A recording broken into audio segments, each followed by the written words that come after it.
You've all heard that we are in the dawning of the age of Aquarius. You might have heard, welcome to the fifth dimension.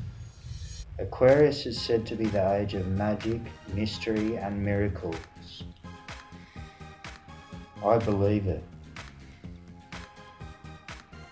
Coming of age at the turn of the second millennium, I knew that there was more to life than the mundane, and in my headlong rush to experience, I was initiated into the mysteries of the ancients, while barreling into the 21st century. This story begins with a dream.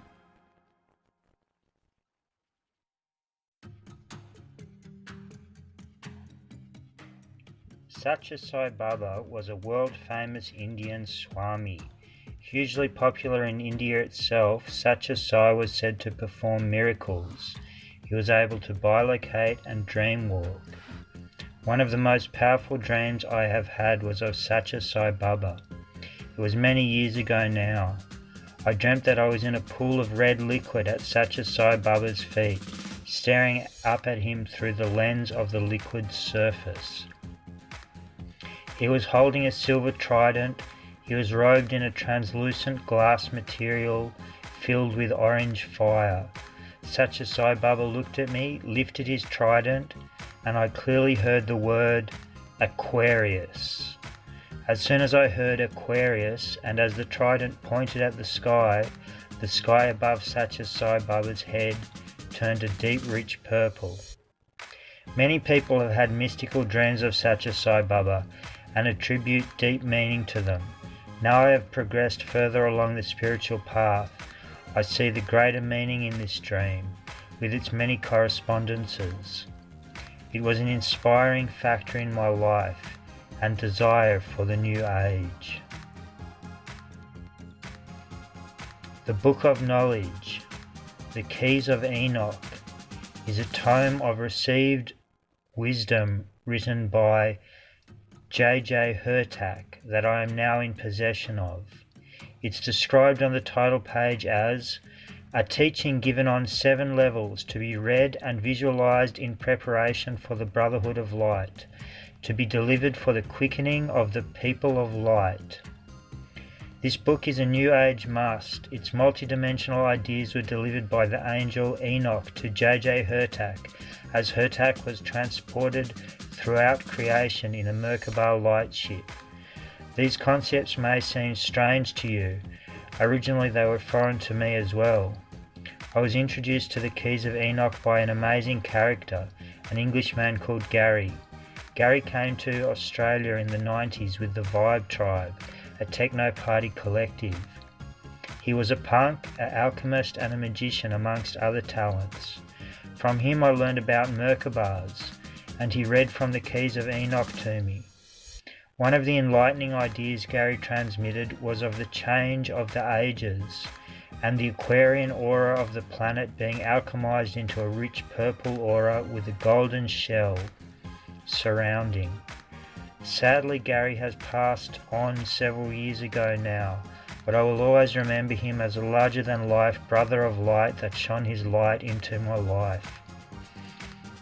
He taught me about magic, as above, so below, a rundown on demonology, and flying ointment of the 21st century.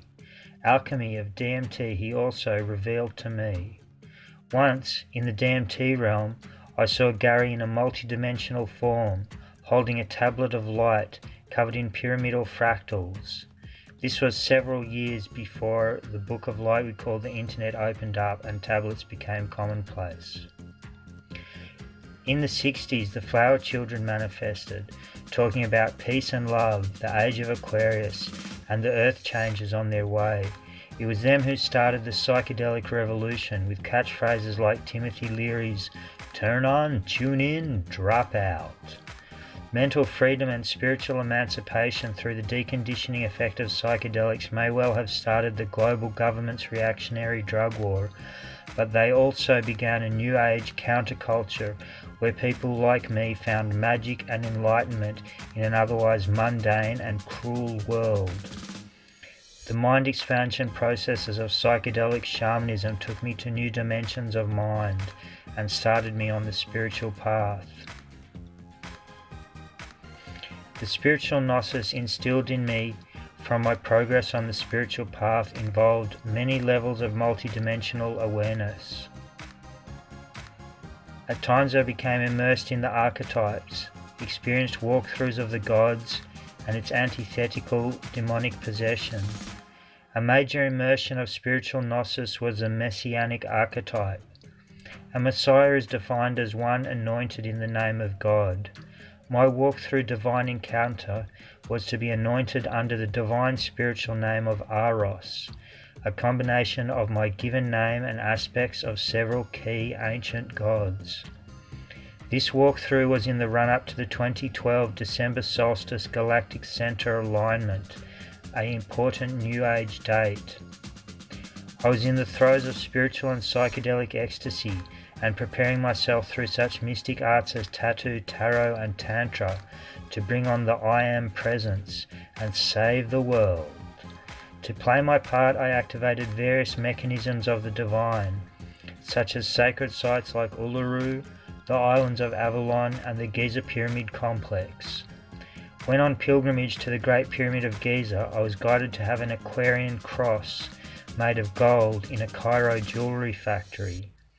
The Aquarian cross is a new form of cross for the New Age, containing a vesica Pisces of 2 linked rings at the centre of 4 equal arms. A large sanctified Aquarian cross has been toured around the world to special locations, using its miraculous energy to help with the transition to the age of Aquarius. This special cross I had made was worn by me during a self-initiation in the Great Pyramid of Giza. The Great Pyramid lays at a specific point in the Earth's sphere, and during the initiation of Thoth that I completed, my spiritual energy interacted with all of creation. Then I brought my Aquarian cross back to the northern New South Wales hinterland of Byron Bay, which is a very New Age area.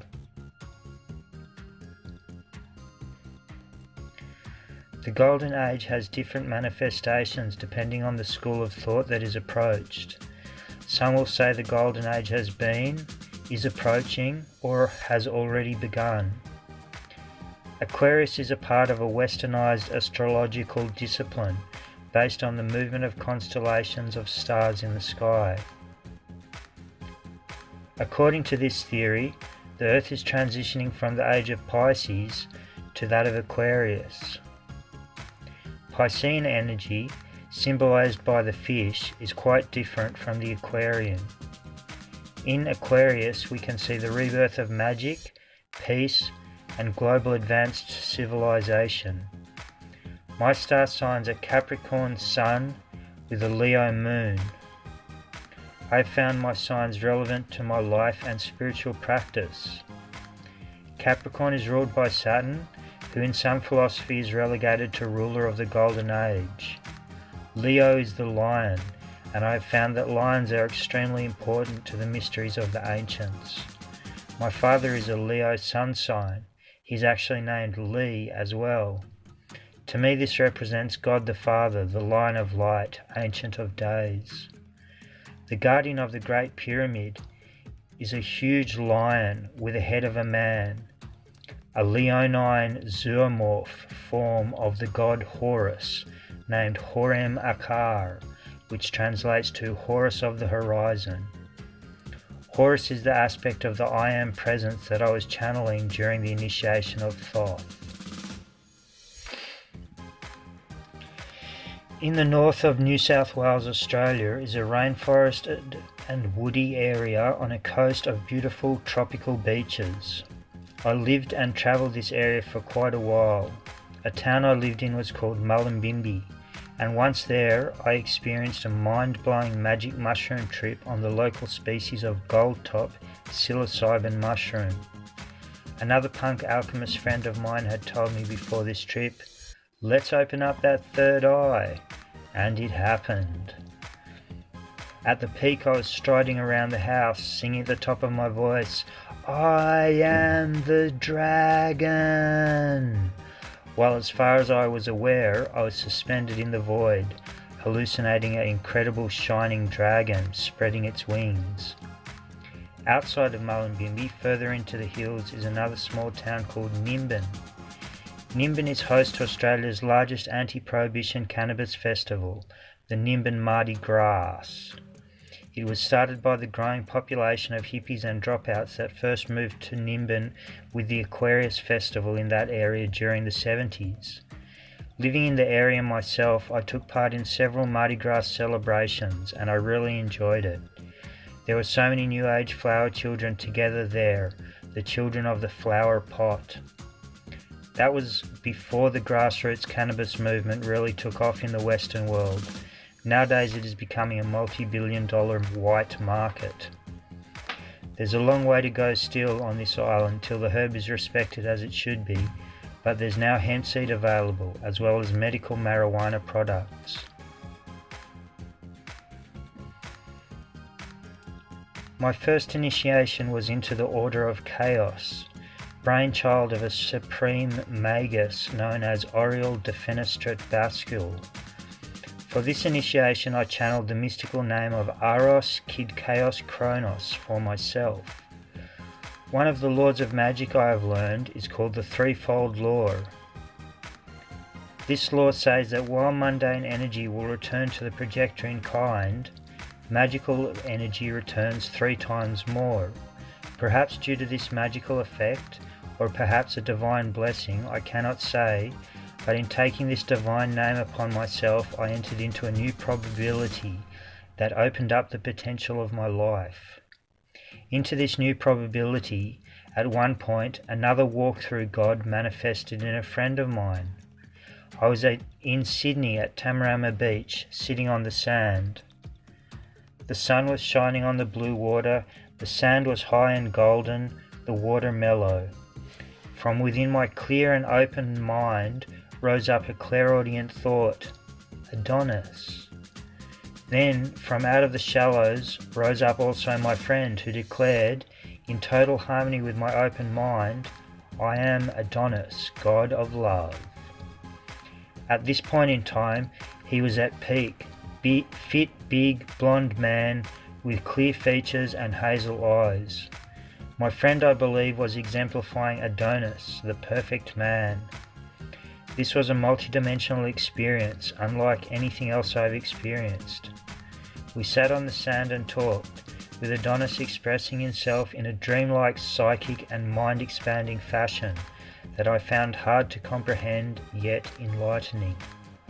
Later, for we were friends for a while, Adonis, or JD as I originally knew him, would send me on a pilgrimage, my first, to the islands of Avalon. A peak of my life was this connection with Adonis and its spin-offs.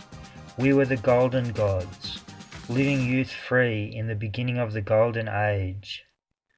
At one point, due to my pilgrimage to the Great Pyramid and the favourable Egyptian exchange rate, I was able to purchase for myself a selection of gold jewellery, including the Aquarian cross previously mentioned.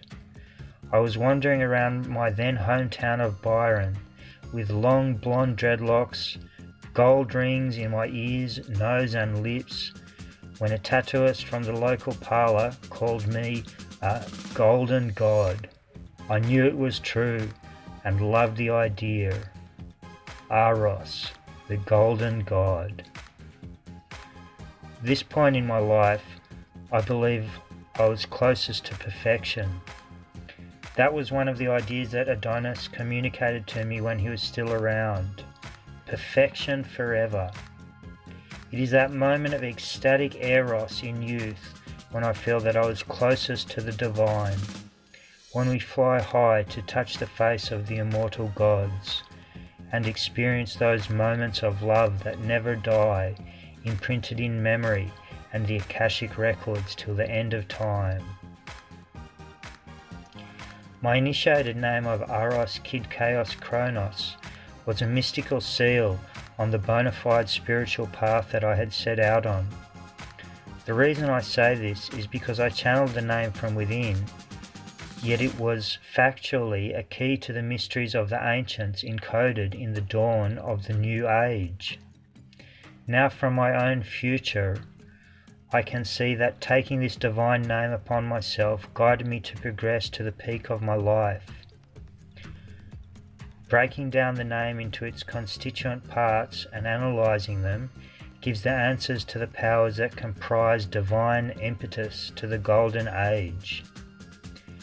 Chaos-Chronos on a base level is space-time, yet entirely so much more.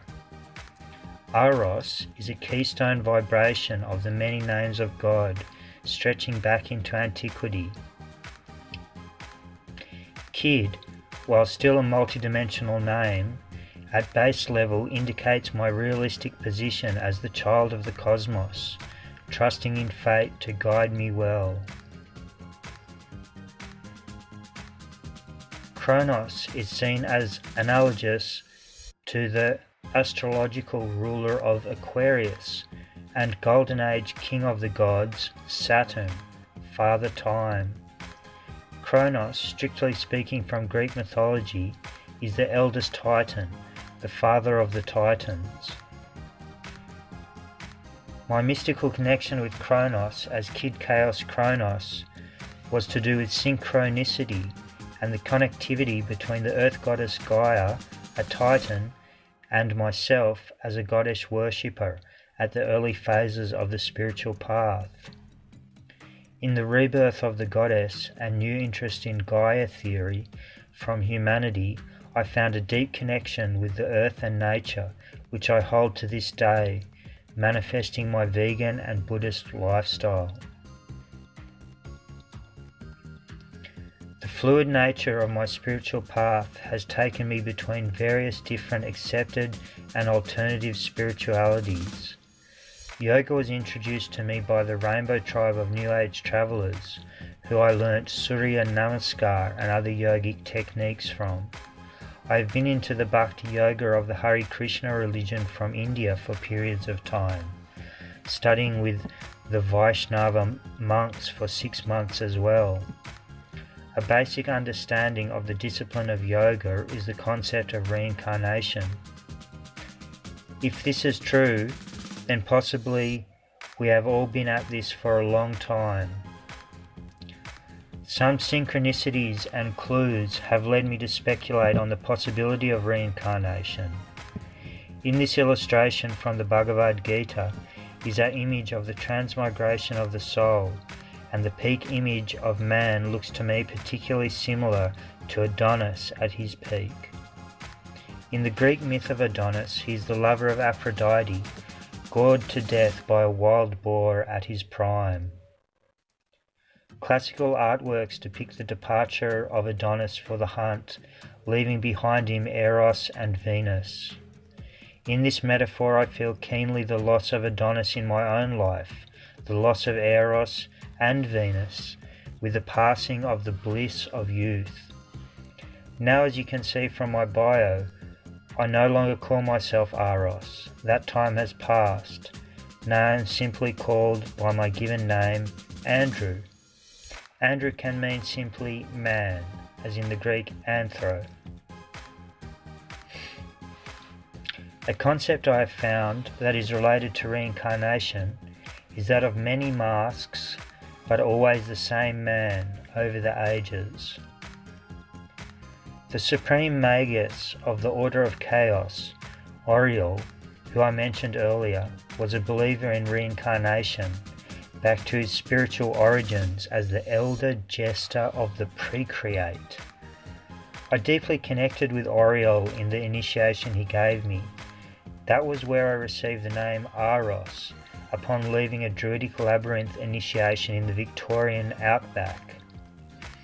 As part of the initiation, I was branded with the Norse rune Ur, or Uruz, a runic form of Aros. This rune has part of its meaning correspondences with the concept of the primal sun and the primal mother goddess. Here was another aspect of my goddess connection, as Kydd Chaos, Aros and Gaia. I wondered, have I been tribe with Oriel since prehistory, the ice age of the rune mysteries, the past aeon of the druids? So many synchronicities make it seem a possibility. The primal blueprint of man is known in the Kabbalah, the received wisdom of Judaism, as the Adam Kadmon.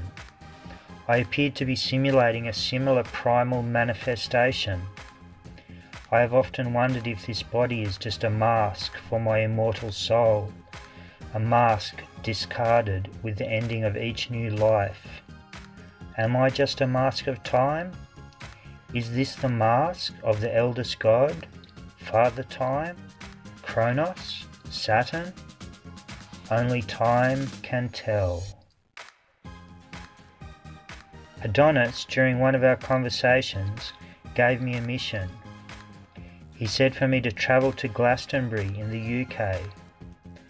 Little did I realise at the time, but Glastonbury is a township within the islands of Avalon, an ancient Celtic heartland and centre for Aquarian thought, as well as a spiritual pilgrimage site for the old religion of Great Britain. The Glastonbury Tor, one of the islands of Avalon, is said to be the heart of the Earth Goddess, as well as a Neolithic multi-level labyrinth. In this pilgrimage sending by Adonis the god of love, I reconnected with the Celtic tribe, learnt from druids and witches, and discovered about the Golden Age mysticism of King Arthur and the Holy Grail. One of the first mystics I met in Glastonbury was a Welsh elder named Robert, who welcomed me to the Avalon School of Miracles. At the time I was going by the name Taliesin, an old Welsh name with many magical associations. Much to my surprise and delight when introducing myself to Robert as Taliesin, he said, "I also am Taliesin," meaning an enlightened Celt. Later in life I would discover that part of Druidic initiation is to go by the name Taliesin for a time, as Taliesin is the master bard of Wales, and his myths hold much wisdom that can be experienced in Druidic gnosis. Robert and myself enjoyed the town as he showed me the ropes, we met the folks, and talked of the mysterious islands of Avalon. Many a pipe was smoked, as is usual with the New Age crew.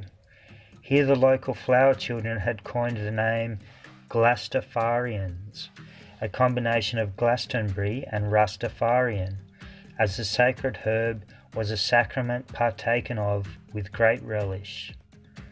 The anti-prohibition stance of the folk was as fervent in the Celtic heartland as northern New South Wales, with advocates such as a man officially named Free Cannabis, sharing ganja on celebrations like Shivaratri, Lord Shiva's birthday.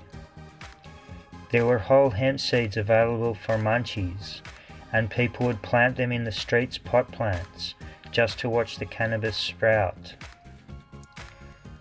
Once, when travelling in northern New South Wales, I stayed in a bush commune next to the coast. There I had the unusual fortune to meet a witch. Her name was Purple Heather, and late one night by the fire she told me my fortune. Among the many things she said was that my animal spirit guides were the bear and the wolf. The bear spirit was to find a strong connection for me at the islands of Avalon. It is a fact that the islands of Avalon, when seen from above, are the direct reflection of the star system Ursa Major, the Great Bear. In this celestial mystery I found myself drawn further into the Celtic legends of Arthur and the Holy Grail. With the messianic spirit called upon me during the gnosis of initiation was a certain understanding of the mysteries of the Holy Grail. A tattoo upon my chest has many aspects, including that of a chalice, and while inspired by the abundance of Holy Grail paraphernalia in Glastonbury, such as the chalice well, 2 springs, one red, one white, inspired by this proximity, I meditated deeply on the Grail mythos. I painted a visionary depiction of a Grail. which was at the same time hands folded in prayer below the heart, giving me a prayer, I am the Holy Grail. This was to be shared, as all life is precious. The human form is the Holy Grail and sacred. Aleister Crowley was a British occultist whose work I have enjoyed and studied. His concept of the New Age is that of the new Aeon of Horus. Crowley initiated the Aeon of Horus in his own lifetime, just over a century ago, predating the mainstream Aquarian hubbub by a while. However, Crowley's magical workings are now world famous, as he was quite a genius and created his own religion, named Thelema. I have found a deep connection with Crowley through my own mystical experiments with the pyramids and Horus. I used Crowley's masterpiece tarot deck called the Book of Thoth, as I felt that I had earned it by completing the initiation of Thoth. The Book of Thoth in ancient Egyptian mythology is said to give the possessor ability to talk with the animals and the gods, and the tarot cards are excellent. The origin of the pyramids remains a debated enigma. There is a Golden Age theory that they were created in an earlier mythical Golden Age known as Zep Tepi, translated as the first times. Zep Tepi was a utopian era when the pyramids were first built, covered in white limestone blocks with golden pyramid capstones at their zenith. In this form, the pyramids would shine brilliantly under the Egyptian sun and fulfill their many functions as the gods that built them walked amongst humanity. This ancient Golden Age is said to correspond with the previous age of Leo, over 11,000 years ago. This date has been calculated via the constellation of Leo on the horizon in alignment with the Great Sphinx. The pattern of the ancients bringing heaven to earth by aligning monoliths with the stars is well known. The Giza pyramids are a reflection of the star system Orion. In this manifesting, the Hermetic maxim, as above, so below, is the aim of the great work, to make earth as it is in heaven.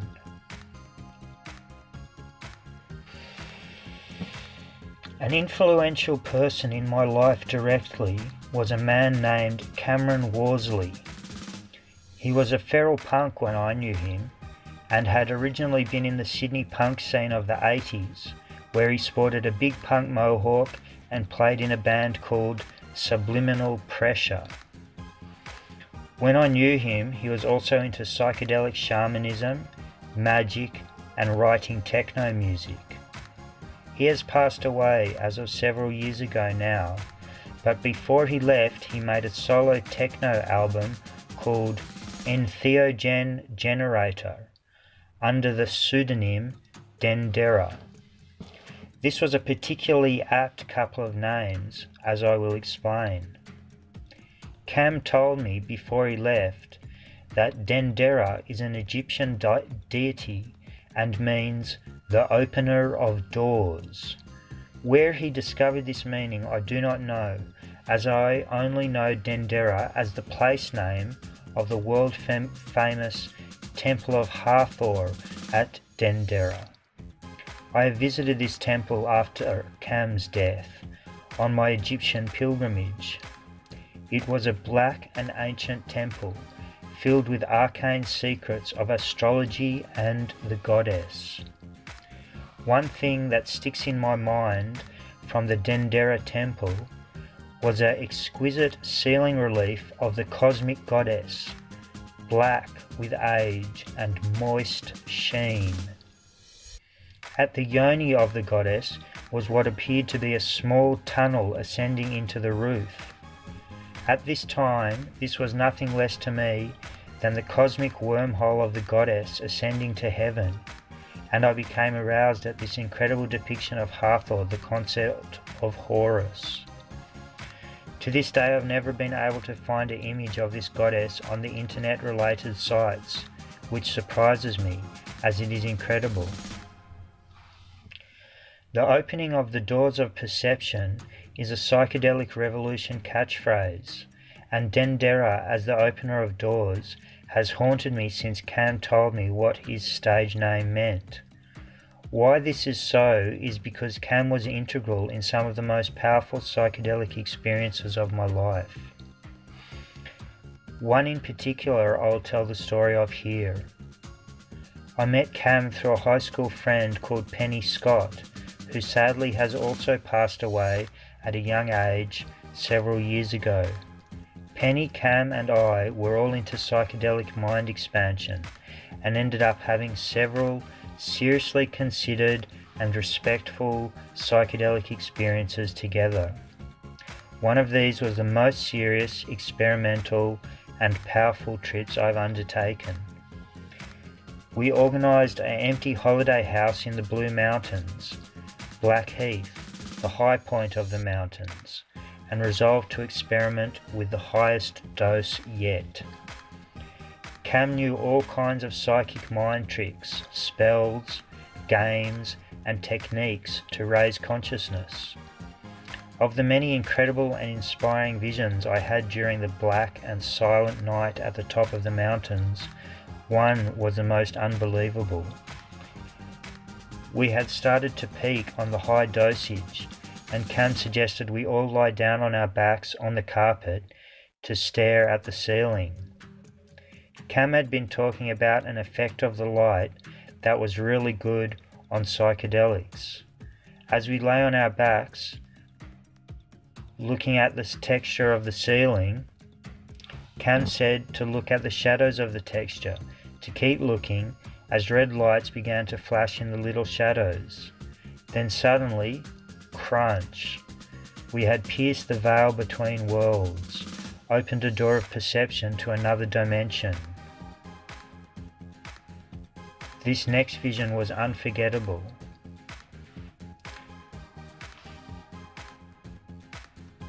As the three-dimensional ceiling disappeared into the void, it was replaced by a projection of a plane of a mass of silver spheres hanging down on silver stalks.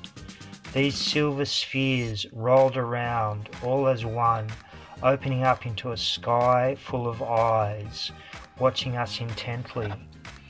I was lying between Cam and Penny, and I'm pretty sure we were all seeing the same thing, as had happened a few other times that night. The eyes from the sky were watching us, then the vision progressed. This was all happening quite quickly. The eyes began to change into a pink and purple amorphous blob of jelly, which suddenly gooped down from the sky in a blob that quickly encapsulated my head, then was gone. The next day I could feel a mildly throbbing lump on the side of my left temple, and I felt really weird, declaring I'd been smudged several times, which received a peculiar look from Cameron. After that high point of visionary ecstasy, my life progressed, though I had changed. From this vantage point, in the future, I can piece together an explanation of what occurred that night, and it is bizarre. At a later date, I read a book of channeled writing from the Pleiades star system called Bringers of the Dawn by Barbara Marciniak, published by Bear & Co. Filled with meditations, visualizations, rituals, and received alien wisdom, Bringers of the Dawn had a clue to what had happened that night in Blackheath. There was a passage in the book regarding a type of multidimensional etherical implant that ally aliens would transmit to the Dawnbreakers, the bringers of the dawn of the new age. I have had repeated psychic experiences involving this anomaly in my left temple. This experience happened before the idea of nanotechnology implants of computers in the brain was popularized in sci-fi and futurism speculation. I also read in another mystic book of the heretical ancient Egyptian extraterrestrial god king Akhenaten that he gathered individuals from all over the planet, giving them Gnosis implants to upgrade their intelligence for an extraterrestrial demigod existence. This possible etherical implant I believed I received during the trip with Cam and Penny was before I began the spiritual life, before I made pilgrimage or underwent initiation, but certainly after the experience I began receiving spiritual knowledge directly, such as my mystical name, Aros Kydd Chaos-Chronos. Other levels of the etherical implant possible were shown to me at a later date. A woman that I was together with for a while named Dana, who was extremely mystical and wise, told me of a level called a crystal plate, where an etherical crystalline plate is inserted into the Gnosis implant to give different capabilities. The tangent of the goddess Venus was that the implant was a seed that sprouted into a beautiful flower growing out of my temple. Though it seemed that this flower was parasitic, so I ended up ripping it out of my head in the astral realm, where it appeared in the TV in the room I was staying in. A pyramid mystery of universal importance is the conflict between Horus and Set. This is one of the main myths in the ancient Egyptian mythology, as far as I know. To me it seems that the whole archetypal duality of God and Satan stems from the deities in this fundamental story found in the cradle of civilization. It is a saga that has played out on so many levels over the millenniums, a recurring theme in the battle between good and evil. Most recently, I found the struggle between Horus and Set illustrated by the spiritual dynamics of the Iraq War. The dictator Saddam Hussein appeared to be an avatar of Set, his name Saddam, in an analogous synonym with sadism and Satan. I triangulated his position in Baghdad with the Sphinx, the monument of Horus, and Baghdad stands to the northeast, firmly in the Akka's gaze. From my personal vantage point of channeling Horus in the initiation of Thoth, at around the same time as the fall of Baghdad and the uprising of the Arab Spring, the synchronicity was great.